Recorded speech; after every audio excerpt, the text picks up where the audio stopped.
بسم اللہ والصلاۃ والسلام علی رسول اللہ۔ سیرت مبارکہ صلی اللہ علیہ وسلم کے عنوان سے جو سلسلہ جاری و ساری ہے، اس کا آج کا سبق نمبر 9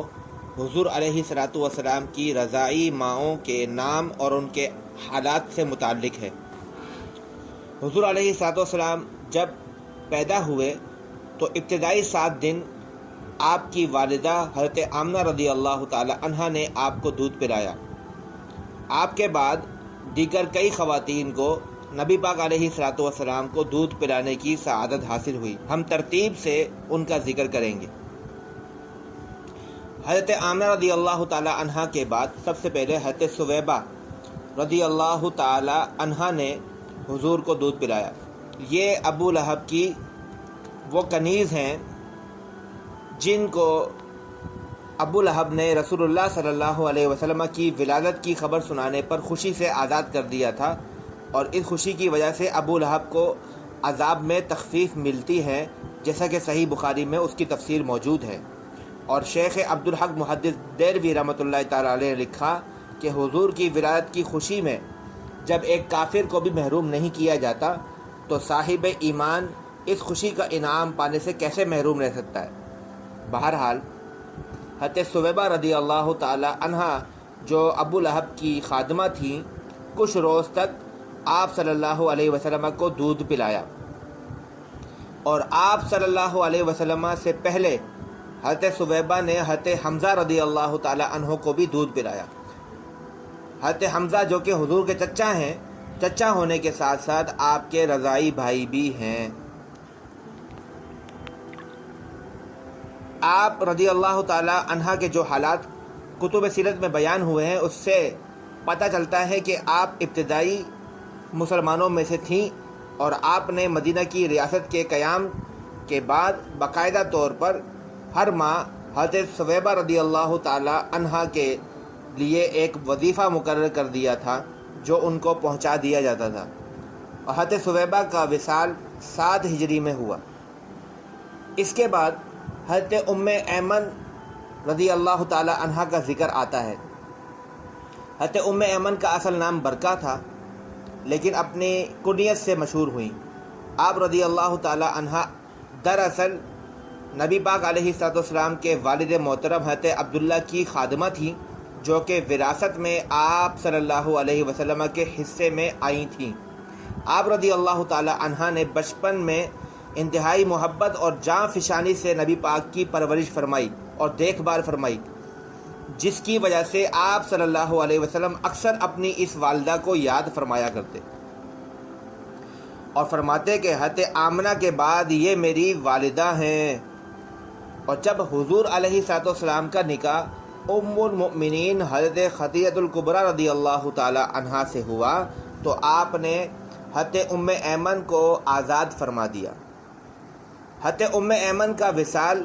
حضرت عثمان غنی ذو النورین رضی اللہ تعالی عنہ کے دور خلافت میں اس وقت ہوا جب حضرت عمر فاروق رضی اللہ تعالی عنہ کو شہید ہوئے فقط 20 دن گزرے تھے۔ اس کے بعد حضرت ام ایمن کے بعد حضرت حلیمہ سعدیہ رضی اللہ تعالی عنہا وہ خاتون ہیں جن کو نبی پاک علیہ الصلوۃ والسلام کو تقریباً 2 سال تک دودھ پلانے کا شرف حاصل ہوا۔ جب آپ صلی اللہ علیہ وسلم کی عمر مبارک چند روز تھی، اس وقت مکہ میں کچھ خواتین اس غرض سے آئیں کہ ان کو رضاعت کے لیے کچھ بچے میسر آ جائے۔ یہ عرب کا دستور تھا کہ وہ اپنے نومولود بچوں کو شہری علاقوں سے دور دیہاتی ماحول میں بھیج دیتے، جہاں ان کی صاف آب و ہوا میں پرورش ہو، صاف زبان وہ سیکھ سکیں۔ اس لحاظ سے وہ دیہاتی خواتین اکثر شہروں کا دورہ کیا کرتیں اور وہاں سے بچوں کو بطور اجرت رضاعت کے لیے لے جایا کرتی تھی۔ تو حضرت حلیمہ سعدیہ رضی اللہ تعالی عنہا جن کا تعلق بنو سعد کے قبیلے سے تھا، وہ بھی ان خواتین میں شامل تھیں، لیکن آپ رضی اللہ تعالی عنہ کی خوش بختی یہ تھی کہ آپ صلی اللہ علیہ وسلم کی کفالت اور رضاعت کا تاج آپ رضی اللہ تعالی عنہ کے سر مبارک پر سجایا گیا۔ آپ کا تعلق قبیلہ بنو سعد سے تھا، جو کہ قبیلہ حوازن کی ایک شاخ تھی۔ جب حضرت عبد المطلب کی ملاقات حضرت حلیمہ سعدیہ سے ہوئی تو آپ نے ان کے نام اور خاندان کے متعلق تفصیلات معلوم کرنا چاہییں۔ جب آپ نے حضرت عبد المطلب کو اپنا نام بتایا اور اپنے قبیلے بنو سعد کا تعارف پیش فرمایا تو حضرت عبد المطلب مسکرا دیے اور ارشاد فرمایا، بہت خوب، سعادت اور حلم جمع ہو گئے، یعنی حلیمہ کا حلم اور بنو سعد کی سعادت، یہ دونوں وہ عظیم صفات ہیں جو اپنے اندر ہر طرح کی خیر کو سمیٹے ہوئے ہیں۔ اس کے بعد ہی حضرت عبد المطلب نے یہ فیصلہ فرما دیا کہ آپ صلی اللہ علیہ وسلم کو رضاعت اور پرورش کے لیے حضرت حلیمہ سعدیہ رضی اللہ تعالی عنہ کے حوالے کر دیا جائے۔ آپ رضی اللہ تعالی عنہ نے حضرت عبد المطلب کے اس حکم کو قبول فرمایا اور آپ صلی اللہ علیہ وسلم کو لینے کے لیے حجرہ مبارک میں داخل ہوئیں، جہاں آپ صلی اللہ علیہ وسلم سفید دودیا اونی لباس میں ملبوس تھے اور آپ کے نیچے ریشمی سبز چادر موجود تھی جس سے بھینی بھینی مشک کی خوشبو آ رہی تھی۔ حضرت حلیمہ سعدیہ رضی اللہ تعالی عنہا نے جیسے ہی حضور علیہ الصلوۃ والسلام کے خوبصورت اور نہایت ہی متبرک چہرہ مبارک کو دیکھا تو اپنے آپ پر قابو نہ رکھ سکی اور یکدم بڑھ کر حضور کو چومنے لگ گئیں اور اپنے سینے سے لگا لیا۔ ان دنوں حضرت حلیمہ رضی اللہ تعالی عنہا کے سینہ مبارک میں اپنے ایک بیٹے کے لیے بھی دودھ موجود نہیں تھا اور نہ ہی آپ رضی اللہ تعالی عنہ کے پاس کوئی جانور ایسے تھے جن کے تھنوں میں اتنا دودھ دستیاب ہو کہ یہ رضاعت کے لیے کافی ہو سکے۔ لیکن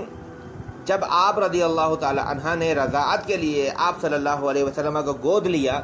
تو آپ رضی اللہ تعالی عنہ کے وجود مبارک میں اتنا دودھ بھر گیا کہ جو کہ نہ صرف رسول اللہ صلی اللہ علیہ وسلم کی رضاعت کے لیے کافی ہوتا تھا بلکہ آپ کے رضاعی بھائی کے لیے بھی کافی اور شافی ہو جایا کرتا تھا۔ اس کے علاوہ وہ جانور اور مویشی جن کے تھن سوکھ گئے تھے، حضور کی آمد کے صدقے وہ نہ صرف صحت مند اور توانا ہو گئے بلکہ ان کے تھن بھی دودھ سے بھر گئے۔ آپ صلی اللہ علیہ وسلم کی انہی خصوصیات کا ذکر کرتے ہوئے حضرت حلیمہ سعدیہ اکثر فرمایا کرتی تھی کہ جب آپ صلی اللہ علیہ وسلم کو دودھ پلاتی تو ہمیشہ دائیں جانب سے دودھ نوش فرمایا کرتی، مگر جب اپنی بائیں جانب دودھ پلانے کی نیت سے حضور کی طرف پیش فرماتی تو آپ صلی اللہ علیہ وسلم اپنا رخ مبارک پھیر لیا کرتے تھے، اور اس لیے کیونکہ اس راستے سے آپ کے رضاعی بھائی دودھ پیا کرتے تھے، اور یہ بات عدل کے خلاف تھی کہ آپ صلی اللہ علیہ وسلم ان کے حصے کا دودھ پئیں۔ حضرت حلیمہ سعدیہ رضی اللہ تعالی عنہا نے تقریباً 2 سال تک حضور کی رضاعت اور کفالت کا فریضہ سر انجام دیا۔ آپ رضی اللہ تعالی عنہا کے بارے میں رسول اللہ صلی اللہ تعالی علیہ وسلم نے فرمایا کہ جب حضرت حلیمہ سعدیہ آپ سے ملنے کے لیے تشریف لائیں تو آپ صلی اللہ علیہ وسلم نے فرمایا کہ میری پیاری امی، میری محترم ماں تشریف لے آئی ہیں، آئیے تشریف لائیے۔ پھر آپ نے اپنی چادر مبارک بچھا کر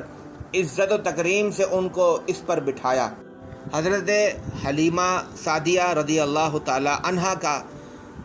انتقال سن 9 ہجری میں ہوا اور آپ رضی اللہ تعالی عنہا کی قبر مبارک جنت البقیع میں موجود ہے۔ تو یہ حضور علیہ الصلوۃ والسلام کی رضاعی مائیں ہیں جن کا ذکر سیرت کی کتابوں میں آتا ہے۔ اللہ تبارک و تعالیٰ سے دعا ہے کہ اللہ تعالیٰ ہمیں نبی پاک علیہ الصلوۃ والسلام کی تمام نسبتوں کا ادب اور محبت کرنے کی توفیق عطا فرمائے۔